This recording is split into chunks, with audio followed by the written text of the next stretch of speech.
सरकारी तो इंडिया करे अड्डा 24/7 पर तैयारी। अड्डा 24/7 India's number 1 government job preparation app. जब जॉब चाहिए सरकारी तो इंडिया करे अड्डा 24/7 पर तैयारी। अड्डा 24/7 India's number 1 government job preparation app. जब Good morning everyone, welcome to the official YouTube channel of Officers at 24/7. My name is Amanjyot and today we are here to discuss another MCQ series on principles and practices of banking. So as we know, PPB subject is the subject in which you have to complete your conceptual understanding. After that you will be able to answer the question, because in every subject of your JAIIB preparation you will have 0.5 mark question, 1 mark question and 2 mark question. So when we are dealing with the 2 markers question, it needs conceptual understanding. Without it not possible to qualify the exam or actually to solve the case study questions. Okay, so that's why we are practicing maximum as much as we can every day at 6:30 a.m. we try to do 8 questions with the conceptual understanding, so that this particular series will help you to know what type of questions will be asked in the exam, and also at the time of practicing MCQ you will be able to understand the concept. Okay, so let's just start the session. Good morning to all of you. How are you all? Good morning all. So let's just start session. Before starting the session, those candidate who are new to the Officers at 24/7 channel, then do subscribe the channel and press the bell icon so that all the upcoming sessions notification will be given to you. And if you have not downloaded the Adda 24/7 application, then do download the application, because here you will find all the current affairs or banking awareness quizzes which will be useful for your preparation. Okay, you will be able to understand the basic banking awareness with the help of the quizzes. Okay. Good morning to all of you. So let's just start the session. Also do share the session with your colleagues who are linked to you with another social media platforms. Okay, do share the session. Okay, let's just start with the first question, that is talking about which of the following function is not carried by Adda in India. So the question is asking that which of the following functions not carried by Adda in India. What does Adda stand for? Insurance Regulatory and Development Authority of India. It used to be Insurance Regulatory and Development Authority of India, added after a certain period of time in the Adda's full form. So first of all, question is asking which of the following is not a function of Adda. So first is saying regulating the insurance product, second is saying regulating the insurance company, third is saying regulation over the fund managing pension, fourth is saying supervision of the general insurance market. So which of the following according to you is not a function of Adda?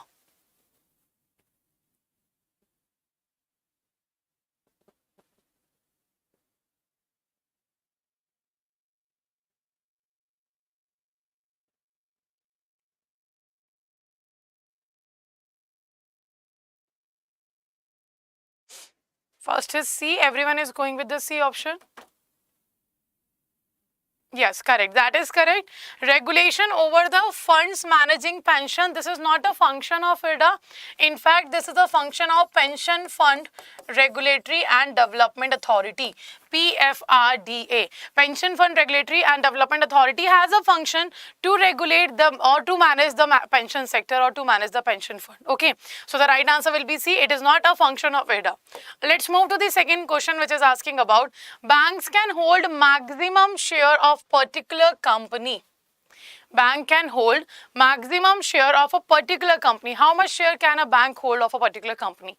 First is saying 30% of paid up capital of the company or 30% paid up capital of the bank, whichever is higher. Second is saying 30% of paid up capital of the company or 30% paid up capital of the bank, whichever is lower. Third is saying 30% paid up capital of the company or 30% of the paid up capital and reserves of the bank, whichever is lower. Or fourth option is saying D, none of the above. So which of the following is right option? A, B, C or D? In context to bank can hold maximum share of particular company. How maximum shares bank can hold? A, B, C or D?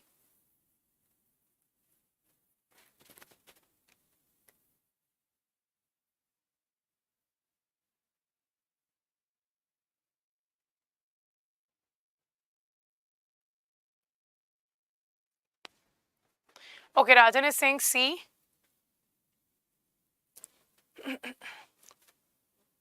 Soma Shekhar is saying C.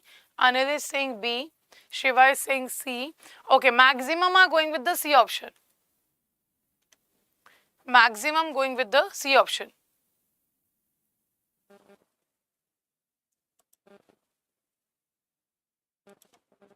See, अगर हम देखें, if we talk about the bank can hold a maximum share in a particular company, so the particular company should be have a certain paid up capital, or the reserves can be very important to have.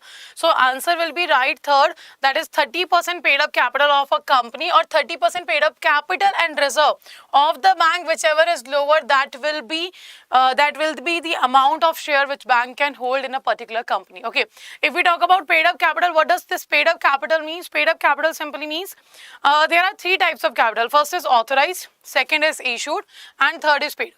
We have authorized capital, then we have issued capital, and then we have paid up capital. Okay, so when we talk about authorized capital, this is the total capital which is required. This is the total capital which is required in the lifetime of a company. So in the lifetime duration, whatever amount a company is required of a capital, that is known as your total capital. That is authorized capital. And the issued capital is the present requirement of a company.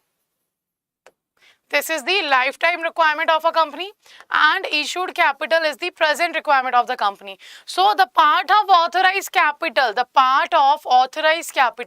which is issued by the company,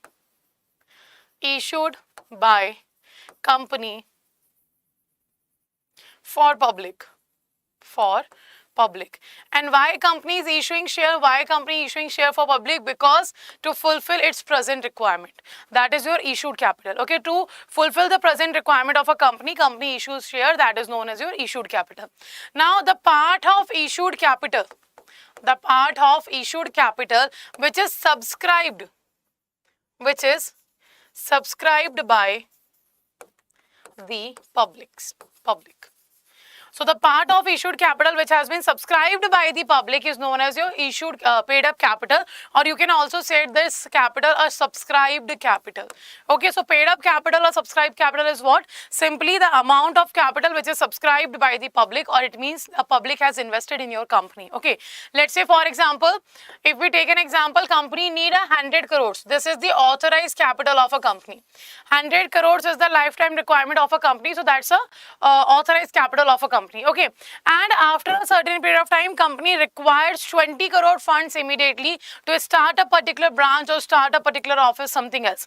So 20 crore requirement of a company is there, so company has issued shares of 20 crores. Okay, so company has issued share of 20 crores, that will be known as issued share. It will be known as issued share. And is it mandatory that if the company issued 20 crore share, then every person will purchase the whole amount of the share of a company? No, it depends that how many people wants to invest in the company. It depends how many share of a company has been sold. Okay, so let's say out of 20 crore, only 10 crore shares has been subscribed by public. So 10 crore capital came to the company after the subscription of public. That will be known as your paid up capital or your subscribed capital. Okay, now I hope the difference between these three capital is clear to all of you. If you still have any doubt in paid up, authorized or issued capital, then let me know. Otherwise, do write that it is clear. So there are three types of capital: authorized, issued and paid up. That is also known as subscribed capital. So the right answer for the second question will be your C option, that 30% paid up capital of the company or 30% of paid up capital and reserve of bank, whichever is lower. Okay, now let's move to the next question. What is the underlying for issue of participatory notes? What is the underlying for issue of participatory notes? First is saying it is an investment made by FIIs. It is contract note between the FIIs and the SEBI. Third is saying it is some security listed on some Indian stock exchange. Fourth is saying it is some participation certificate on risk basis. So which of the following is correct? regarding underline for participatory notes. So we have studied participatory notes. Participatory notes are simply a method of investing in foreign country when you do not want to register. Let's say when the foreign investors do not want to register themselves with SEBI, they are not registered under SEBI. It means they are not registered under stock exchange, but still they want to purchase Indian security. Still they want to purchase Indian securities. In that situation, what this particular foreign investors will do, they will purchase the security from Indian based broker. They will purchase shares from Indian based brokers. Okay, that will be known as your participatory notes. It is also known as P notes. Participatory notes is also known as P notes. Okay. So the right answer will be third is B and A. Two options are coming. What about rest? So what is participatory notes? Participatory notes is simply a types of notes which is used by foreign investor who do not want to register himself or herself, or it can be an institution also. No? It can be a partnership firm also. It doesn't mean that only individual can invest in the participatory notes. Anyone can invest in the participatory notes. So if anyone do not want to register themselves in the SEBI but still want to purchase the share of Indian company, they have to purchase with the Indian based broker, and then it will be known as P notes or participatory notes. Third is A and B. Two options are coming. Right answer is B. It is contract note between the FII and the SEBI. It is contract note between FII and SEBI. Now, FII stands for Foreign Institutional Investors. So, this is a contract note between the FII and SEBI that without registering, they can invest in Indian securities, okay, by purchasing share from the Indian-based broker. Now, next question. Which of the following statement is responsibility of a banker regarding the integrity standard of ethical conduct?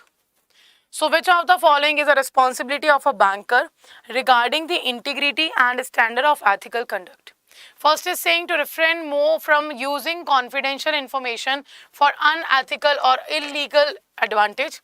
Second is saying disclose all relevant information that could reasonably be expected to influence an intended user's understanding of the reports, analysis or recommendations.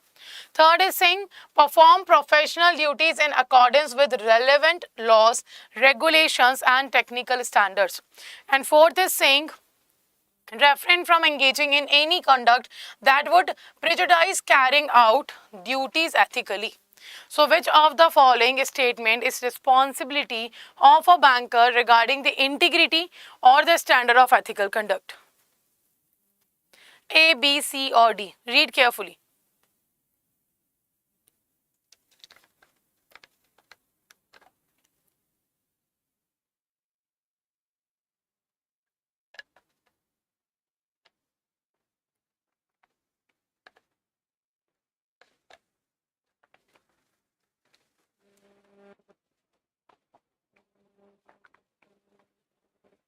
So, which of the following will be correct?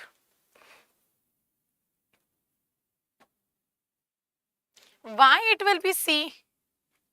Why it is a C option? What does integrity means? What does the standard of ethical conduct means? Integrity means simple. Let's say if we talk about honesty, what does honesty means? Honesty means simply when a person being honest. When a person is doing nothing wrong, when the person is following rules, that is honesty, but one or two times. But this nature of honesty, when this nature of honesty comes in the nature of a person, then that person will be known as the person of integrity. You are continuing with being honest. You are continuing with being rules and following rules and regulation. You are continuing with being following all the code of conduct, so the standard has been given to you. So that will be known as person of integrity. So it is obvious that perform professional duties in accordance with the relevant laws, regulation and technical standard, that is integrity. Yes or no?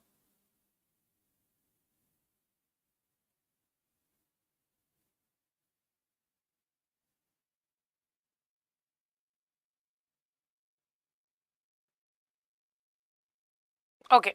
See, there is a confusion among all of you. That is A, B or C. You are saying the right answer.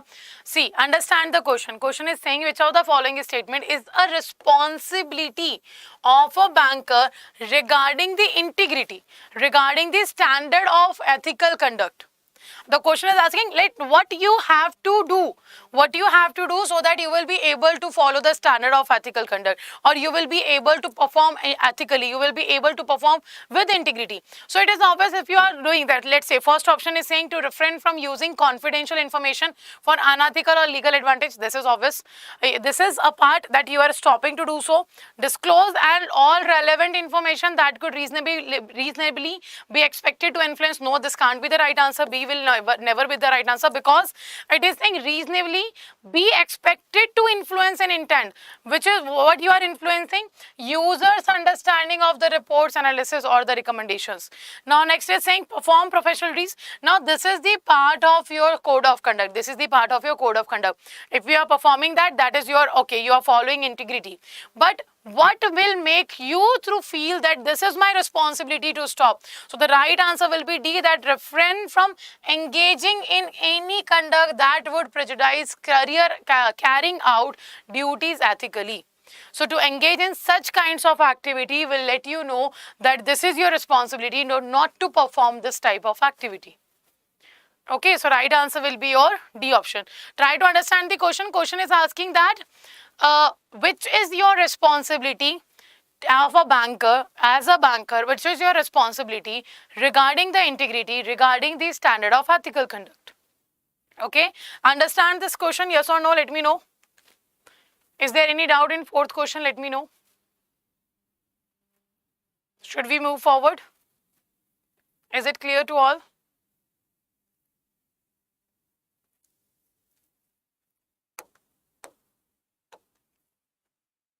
Now the next question is, a staff examined organization's financial statement and determined that they present a number of significant items in a fraudulent manner.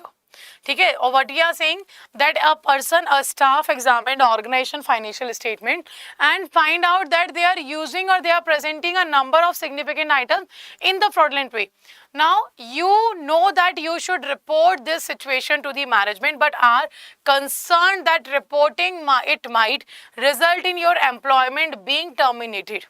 But you are seeing that it is possible that if you report this particular situation in the organization, then may be chances that you will be terminated from the office. So failure to report this situation is a violation of which of the following ethical standards of ethical professional practices? So if you are not disclosing the information, if you are not disclosing the information, then what kind of conduct, what kind of ethical conduct you are not following?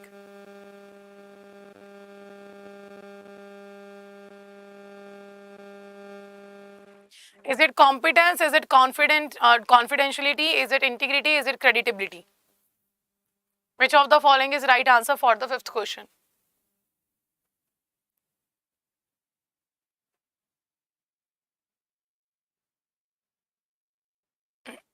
Also, those candidates who are live in the session, do like the session once. Okay, fifth is C, that is integrity. Okay. Mamta is saying D. Shiva is saying D. Always mention the question number also, na? Vinay is saying C. Okay, what about rest?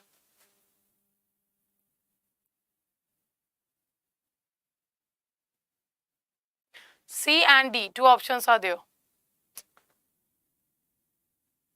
Why it will be integrity? It will be creditability. You are not credit to your duties. Your creditability will be harmed here. Ethical standard of ethical professional practices, you are not following your creditability, which you should follow. You should inform about that. Without thinking about that, you will be terminated. So it will be creditability. Integrity simply means you are not doing something wrong in your continuous behavior.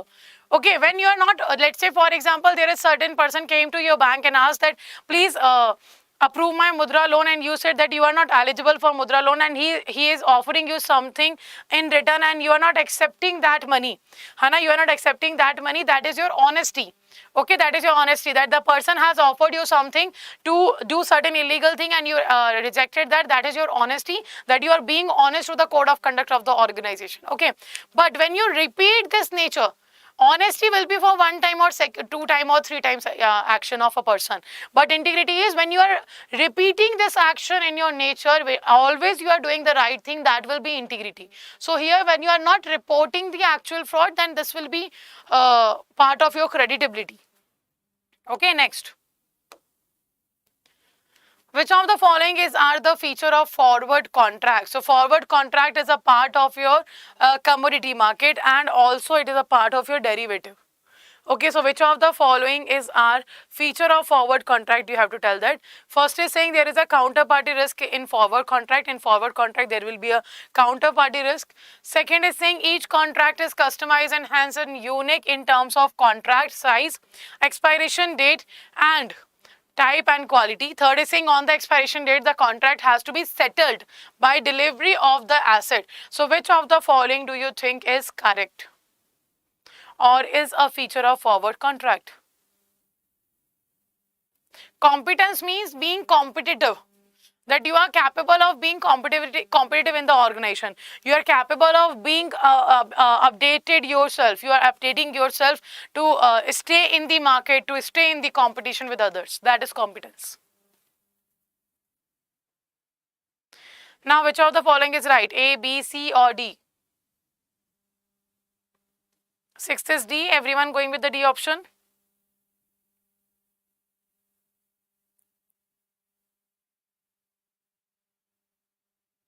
Okay, very good. So right answer is D. All are correct in context to your forward contract. So forward contract is your over the counter derivative. It is over the counter derivative.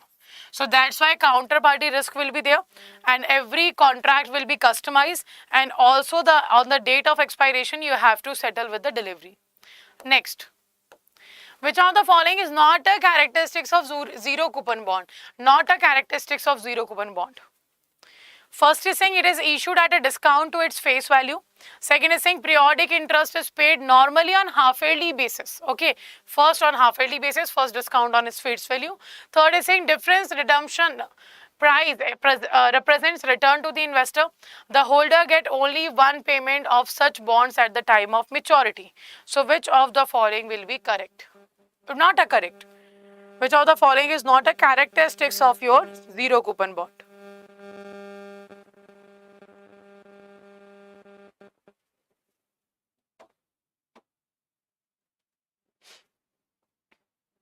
Seventh is B. Two options are coming with B option. Okay.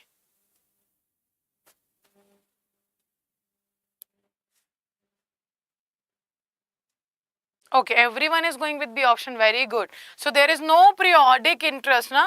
There is no periodic interest which is paid normally on half-yearly basis.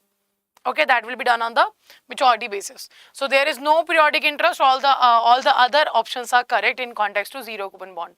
That they will provide discount on the face value, and redemption price represents whatever return will be there given to the investor, and also the holder gets only one payment of such bonds at the time of maturity, and at the time of maturity you will get the interest also. Okay, that's why second statement is not correct. Next question. The bank has received an information that the one of the partner is an overdraft account holder has expired. What action could you take? So the question is, the bank has received an information that the one of the partner in an overdraft account has expired. What action would you take? Stop all the operations in the account, allow other partner to operate the account, obtain fresh account opening from signed by the surviving partners, close the existing account and open new with signature from the surviving partner, or none of the above. So what action will be taken by bank when bank got the information that one of the account holder of overdraft account has been died?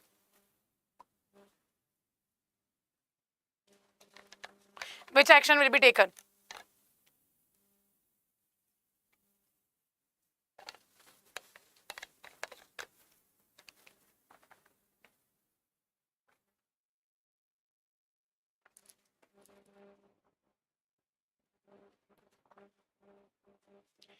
Very good. A and D, two options are coming. C is also there.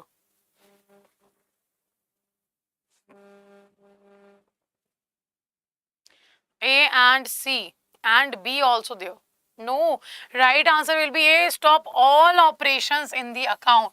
So when you get information that one of the account holder has been dead, then you have to close all the operations in the bank, in the account. Okay. So right answer will be your A. A will be right answer. That will be done after that, na, that the persons will come and they will sign the contract and all, etc. But the immediate action will be stop all the operations in the account. Now let me know, out of 8, how many questions answer you have given correct? Out of 8, how many questions answer you have given correct? Now information for all of you that the new batch or the selection batch, we can say crash course batch, is starting from 12th of September, in which all the 3 subjects will be involved, and already one target batch is started on 16th of August, and in which the PPB batch or the PPB subject is going to start on 5th of September. So to enroll in any of this particular batch, you can use the code that is Y496.